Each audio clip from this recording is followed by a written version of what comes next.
इस कहानी को सुनते सुनते आपके लंबे केले से पानी निकल जाएगा। और हाँ, इस कहानी को अकेले में सुने और पूरी फैमिली के सामने बिल्कुल ना सुने। पूरी कहानी सुने और आप हमारे चैनल पर अगर नए हैं तो चैनल को भी ज़रूर से सब्सक्राइब कर दें।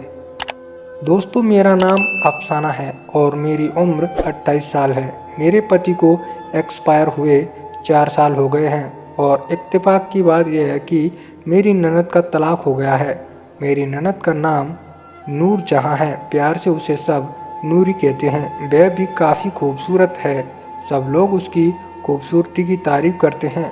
लेकिन उसका तलाक उसकी मर्जी से हुआ था क्योंकि उसका पति बहुत शराबी था और उसे परेशान करता था। उसने अपने पति से परेशान होकर तलाक कर लिया था। अब वह हमारे पास घर पर ही रहती है। मैं आपको बता दूं कि मेरे ससुर जी एक वैद्य हैं। मेरे ससुर जी का देसी दवाइयों का क्लिनिक है और वह लोगों का देसी इलाज दवाइयों से इलाज करते हैं। लेकिन मेरे अब्बू ससुर जी बहुत ही अच्छे इंसान हैं। लेकिन मैं आपको बता दूं, हमारी सासू माँ अपने मायके में रहती है क्योंकि उनकी काफ़ी ज़मीन है, आम के बगीचे हैं। क्योंकि हमारी सासू माँ का कोई भी भाई नहीं है तो वह मज़दूरों को लगाकर वहाँ खेती देखती है और बगीचों की देखभाल करती है। मुझे कभी कभी हमारे घर जाना पड़ता था, यानी कि अपने ससुराल। जून का महीना था दोस्तों, गर्मी काफ़ी ज़्यादा थी।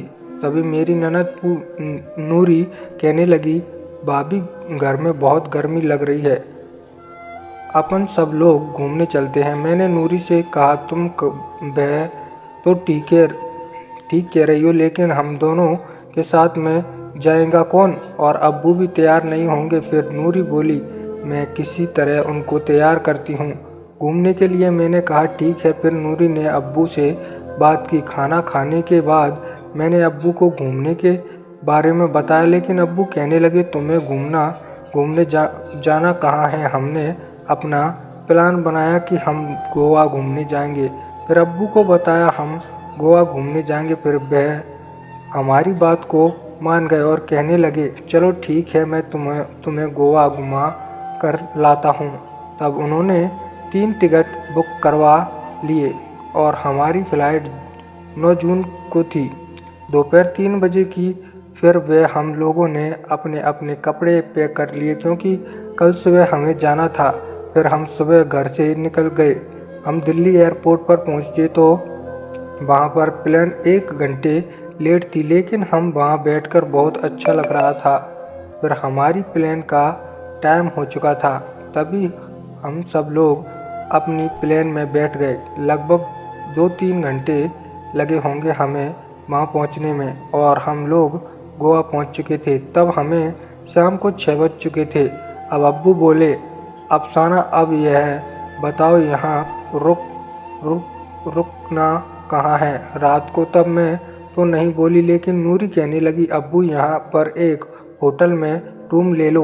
तब हमने एक होटल देखा, होटल का नाम था ताज होटल। तभी हमने उसी होटल में एक रूम लिया, लेकिन उसमें सिंगल बेड ही था क्योंकि वहाँ रूम बहुत मुश्किल से मिलते हैं और कोई डबल बेड वाला रूम खाली नहीं था। अब हम 3 लोग थे और रूम में एक ही बेड था। फिर नूरी कहने लगी, अब्बू अब एक ही बेड है पर तीनों को एडजस्ट करना होगा। फिर भाभी बोली, हाँ नूरी ठीक है। फिर अब्बू बोले, चलो ठीक है, जैसा तुम्हें अच्छा लगे। अब हमने वहाँ खाना खाया और हमें रात के 9 बज गए थे। फिर हम सब लोग सोने लगे। अब हम तीनों सो चुके थे, तभी अचानक से मेरा हाथ मेरे ससुर जी के केले पर चला गया।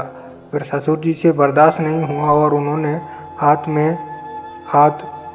मेरा हाथ लिया। फिर मेरी अचानक से आँख खुली। मैंने देखा, अरे ससुर जी, यह क्या कर रहे हो? और मुझसे रुका नहीं गया और मैंने ससुर जी का कसकर पकड़ लिया।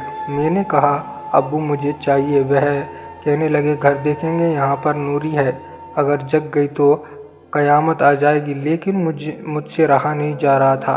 फिर उसके बाद तो आप जानते ही हैं, मैं और ससुर जी हम दोनों रात का खेल खेलने लगे और बहुत मज़ा आ रहा था।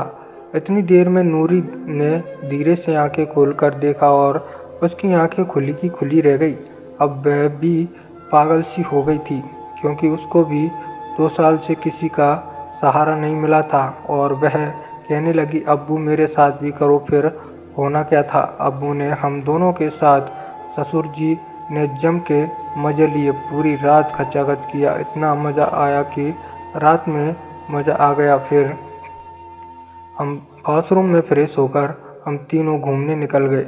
लोगों ने पूरे दिन गोवा घूमा। गोवा घूमने के बाद हम सब लोग शाम को इस होटल में आकर लेट गए। फिर नूरी कहने लगी, अब्बू आज एक बार और। अब्बू कहने लगे, नहीं अब नहीं। फिर मैंने भी कहा, हाँ वह मेरा भी मन है। फिर बहुत बार कहने पर अब्बू ने फिर से वह सब हमारे साथ एक एक बार हमारा मन बहलाने के लिए किया। अब हम दोनों बहुत खुश थे। तभी अगले दिन 9 बजे की हमारी फ्लाइट थी। हम सब लोग नहा धोकर फ्रेश होकर खाना खाकर अपनी फ़्लाइट में चले गए और तकरीबन 12 बजे हम घर पहुंच गए। अब तो कभी नूरी अभी मैं वह सब अब्बू के साथ करने लगे थे। दोस्तों, हमारी बरसों की इच्छा पूरी होने लगी थी। हमें किसी भी चीज़ का दर्द का महसूस नहीं होता था। अब हम दोनों बहुत खुश रहने लगे थे और अब हम सब बहुत पहले से ही खुश थे और अब और ज़्यादा खुश हो चुके थे। तो दोस्तों, कैसी लगी आपको कहानी? आप अगर कहानी पर नए हैं तो चैनल को सब्सक्राइब और वीडियो को लाइक अवश्य करें। धन्यवाद।